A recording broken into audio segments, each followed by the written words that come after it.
What challenges and factors affecting the automotive industry in the late 60s and early 70s led to the creation of a one-year-only special by Oldsmobile in 1970? To find out, we'll have to go back and take a look at the problems Oldsmobile faced in 1970. Muscle car aficionados often hail 1970 as the golden era for the muscle car, with the likes of the Chevrolet Chevelle SS, Dodge Charger RT and Ford Torino Cobra dominating the streets and scorching the drag strips at weekends. However, the early 1970s brought on stricter emissions and fuel economy regulations, alongside the looming oil crisis, which forced the downsizing of powerful big block engines. The EPA, Environmental Protection Agency, and other regulatory bodies imposed restrictions that led to the gradual downsizing of the powerful big block engines, pressuring automakers to not only produce more fuel efficient vehicles but maintain the appeal for performance focused buyers. Insurance premiums for traditional high performance muscle cars were skyrocketing and becoming excessively expensive, particularly for younger buyers who had always been the core market for these vehicles. The combination of increased horsepower and aggressive driving behaviours had made muscle cars a target for these higher rates, effectively pricing many enthusiasts out of the market. Despite these challenges, demand for stylish, performance-orientated vehicles remained strong. Buyers wanted aggressive, sporty looks, but with more affordable, economical options, creating a niche of balancing performance, style and practicality. Detroit was introducing affordable muscle cars to the market, making high-performance vehicles accessible to a broader audience. Models like the Plymouth Roadrunner, Pontiac GT37 and the upcoming Chevrolet Heavy Chevy Chevelle were among these popular budget-friendly options in the early 70s. Oldsmobile didn't want to be left behind, and in response to this, the team at Oldsmobile devised a clever solution: create a car that retained the muscle car style and performance, that featured an engine and drivetrain that helped mitigate insurance costs. Thus, Oldsmobile developed the Rallye 350 to join the ranks of these other cost-efficient muscle cars. Although the Rallye 350 was introduced on the 18th of February 1970 by Oldsmobile General Manager John Belts, making its debut at that year's Chicago Auto Show, some Rallye 350s were actually built as early as the second week of January 1970. The Rallye 350 was essentially an option package, option W45 in fact, which added an additional $157.98 US to the standard model price. Available for the 1970 model year only and on just 3 models: the Cutlass S Hardtop Coupe, the Cutlass S Sports Coupe and the F85 Coupe. Funnily enough, this wasn't the first time option code W45 had been used by Oldsmobile. It was used previously in 1968 and 69 for the Hurst Olds without air conditioning, so if you wanted AC you would have to use option code W46. To make the Rallye 350 stand out, it was offered exclusively in Sebring Yellow, code 51, and to add to that extra sporty look, it was given dual colour, medium orange and black contrasting stripes. These unique black and orange decals ran around the hood snorkels with blanking panels on their tops, along the front fender peaks and along the front doors, over the rear body silhouette peak line, and was finally identified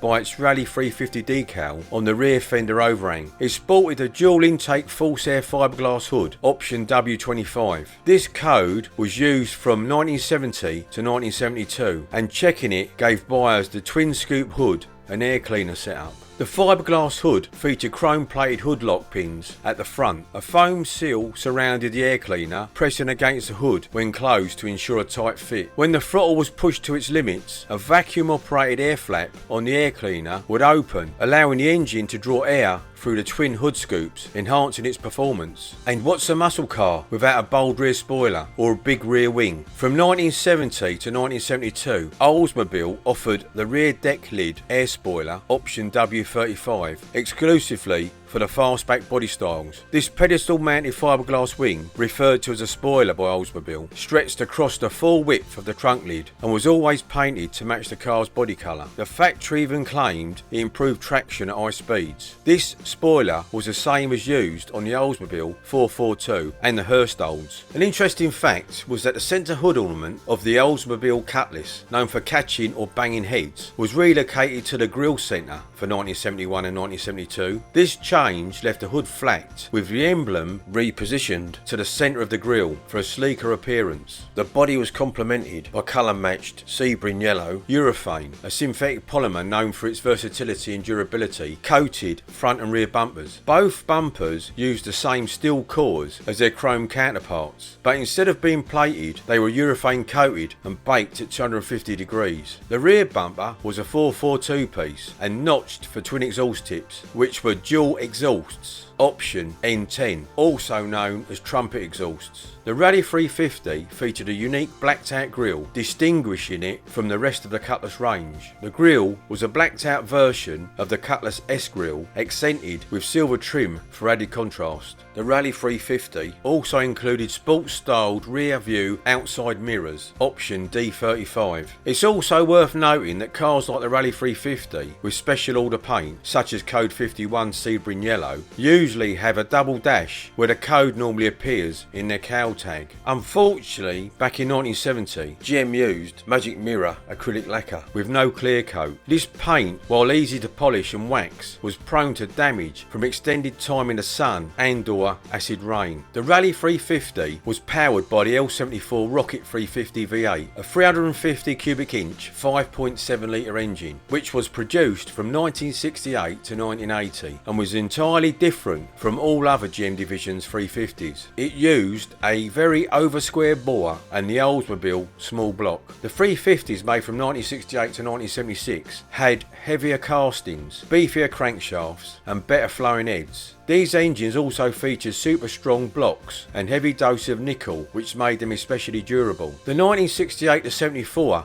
350s were painted gold. The 75 and 76 350s were metallic blue, like the 455s, and the 77 to 80 were painted GM corporate blue. The Rocket name disappeared from the air cleaner in 1975. The same year, the catalytic converter was added to the emissions control system. The L74 Rocket 350 V8 was paired with a single 4-barrel 4MV Rochester quadrajet carburettor, as used on the manual version of the 442, instead of the 4MC that usually fed the L74, using a compression ratio of 10.25 to 1, giving it a power output of 310 horsepower. The only vehicles outside Oldsmobile to use the L74 Rocket 350 were the 1976 to 1980 Cadillac Sevilles, which also featured an analog Bendix Bosch electronic port fuel injection system, making this the first American mass-produced car with an EFI as standard. The Rallye 350 came standard with a 3-speed manual column shift transmission, option M15, although a 4-speed floor shift, option M14, was also available. Other manual options were a 4-speed wide ratio, option M20, and 4-speed close ratio, option M21, with the only automatic transmission option being the 3-speed turbo hydromatic TH350, option M38. Manual shifted transmissions were available with a centre console, option D55, when bucket seats were specified, or as a standalone shifter on all bench seat vehicles. Automatics came with a choice of a column shifter or a Hurst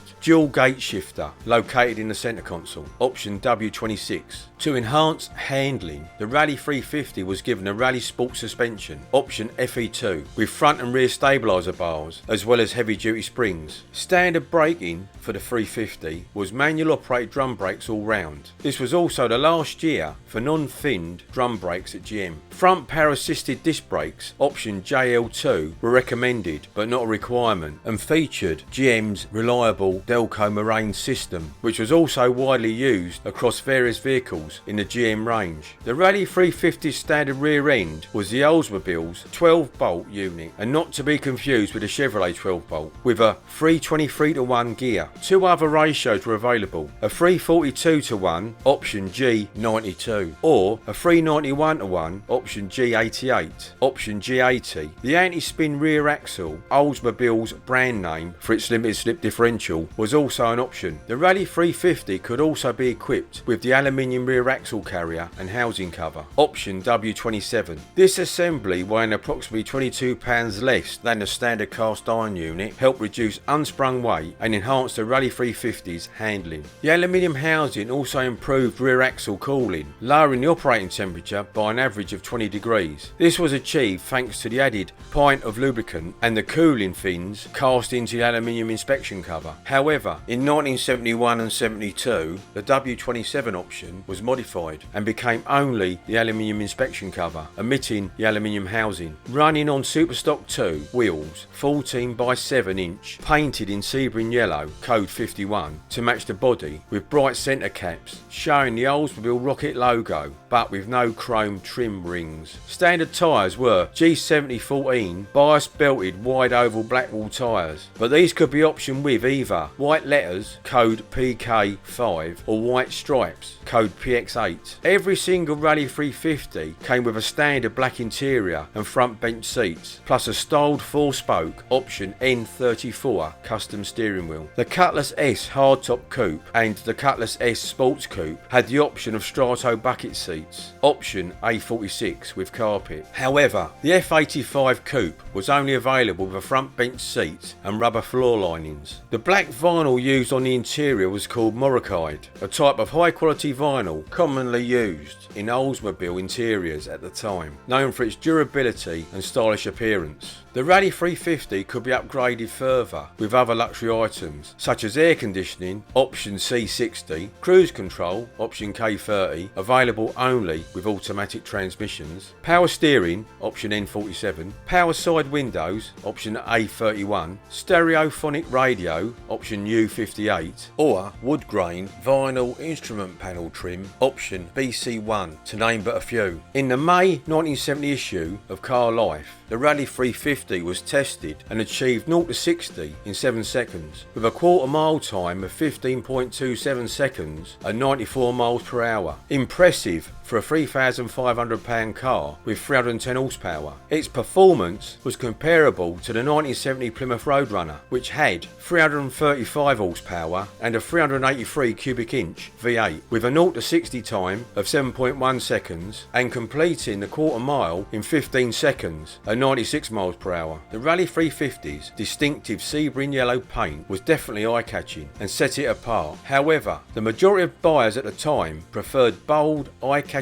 designs adorned with chrome accents. In response to this trend, some dealers swapped the yellow bumpers for chrome and added chrome wheel trim rings to boost the car's appeal. Many enthusiasts mistakenly believe the high-performance W31 Oldsmobile 350 325 horsepower was an option for the Rally 350. However, original records and expert insights confirm it wasn't offered, as the Rally 350 prioritised insurability with its more practical horsepower rating. Although about a dozen W31 Cutlasses were painted in Sebring Yellow, they were not Rally 350s. The confusion may stem from the addition of the W30 aluminium intake manifold to the Rally 350 engines, a modification easily done at the time with parts readily available from dealers. All Rally 350s were assembled in Lansing, Michigan. The Rally 350 had a brief production run, limited to just one model year, 1970. During that time, only 3,547 units were built, primarily based on the Cutlass S Holiday Coupe, which accounted for 2,367 cars, making it the most common version. Oldsmobile also produced 1,020 units based on the F85 Club Coupe and a mere 160 examples on the Cutlass Sport Coupe. Oldsmobile introduced the Rally 350 as an innovative solution to industry-wide challenges. Positioned as a budget-friendly muscle car or junior muscle car, the Rally 350 was designed to deliver the sporty appearance and some of the performance characteristics of traditional muscle cars without the hefty price tag, high fuel consumption or exorbitant insurance rates. By the time the 1971 models arrived, unsold Rally 350s still remained in showrooms. The sales slump not only hurt Oldsmobile but also frustrated dealers, making them reluctant to order more vehicles. This bold design choice not only grabbed attention but also reinforced the car's youthful and energetic image. Interestingly, flamboyant colours have made a comeback in modern times. Take the Ford Mustang Shelby GT50, available in eye-catching hues like grabber lime and twister orange. Despite its bold design and performance-focused features, the Rally 350 350 struggled in the market, even swapping its distinctive yellow bumpers for chrome versions failed to boost its sales. While it may not have reached the popularity or speed of the 442, the Rallye 350 has nonetheless secured its place in muscle car history. In conclusion, the 1970 Oldsmobile Rallye 350 was a creative response to the challenging and changing automotive landscape of the early 1970s. It allowed Oldsmobile to stay competitive in the performance car market while adapting to economic shifts and the new regulations. Though its production run was short-lived, the Rallye 350 remains a fascinating example of how car manufacturers responded to the challenges of that era.